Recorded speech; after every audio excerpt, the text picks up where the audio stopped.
बिस्मिल्लाहिर्रहमानिर्रहीम। हज़रत अली अलैहिस्सलाम की फ़ज़ीलतें। नंबर 1, नबी करीम सल्लल्लाहु अलैहि वसल्लम के दामाद और चचाज़ाद भाई। हज़रत अली रसूलुल्लाह सल्लल्लाहु अलैहि वसल्लम के चचा अबू तालिब के बेटे और आपके बचपन के साथी थे। आप सल्लल्लाहु अलैहि वसल्लम ने अपनी प्यारी बेटी हज़रत फ़ातिमा ज़हरा का निकाह हज़रत अली से फरमाया।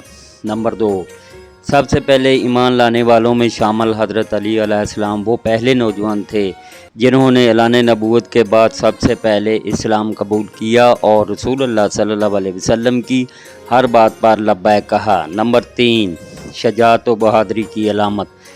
ग़ज़वा बदर, ओहद, खैबर और खंदक जैसे अहम मार्कों में हज़रत अली अलैहिस्सलाम ने बेमिसाल बहादुरी का मुज़ाहरा किया। नबी करीम सल्लल्लाहु अलैहि वसल्लम ने फरमाया, कल मैं इल्म जंग का झंडा इसको दूंगा जो अल्लाह और इसके रसूल से मोहब्बत करता है और अल्लाह और इसका रसूल भी इससे मोहब्बत करते हैं। सही बुखारी। ये झंडा हज़रत अली को दिया गया। नंबर 4, इल्म व हिकमत के ख़जाने। हज़रत अली का इल्म बेमिसाल था। नबी सल्लल्लाहु अलैहि वसल्लम ने फरमाया, मैं इल्म का शहर हूँ और अली इसका दरवाज़ा है। तिरमिज़ी। नंबर 5, अदल व इंसाफ का पैकर। हज़रत अली अलैहिस्सलाम ने अपने दौरे खिलाफत में अदल व इंसाफ की बेमिसाल मिसालें कायम की, यहाँ तक कि खुद कादी के सामने पेश हुए और अपने खिलाफ फ़ैसला भी कबूल किया।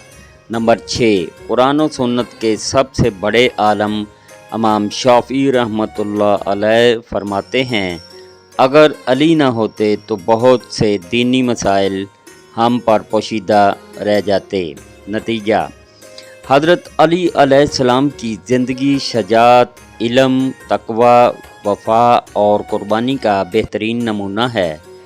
इनकी मोहब्बत ईमान का हिस्सा और इनसे बुग़्ज़ रखना नफाक की अलामत है। नबी करीम सल्लल्लाहु अलैहि वसल्लम ने फरमाया, जिसे अली से मोहब्बत है वो मोमिन है और जिसे बुग़्ज़ है वो मुनाफ़िक है। मुस्नद अहमद। अल्लाह पाक हर मुसलमान को अपने हिफ्ज़ व ईमान में रखें।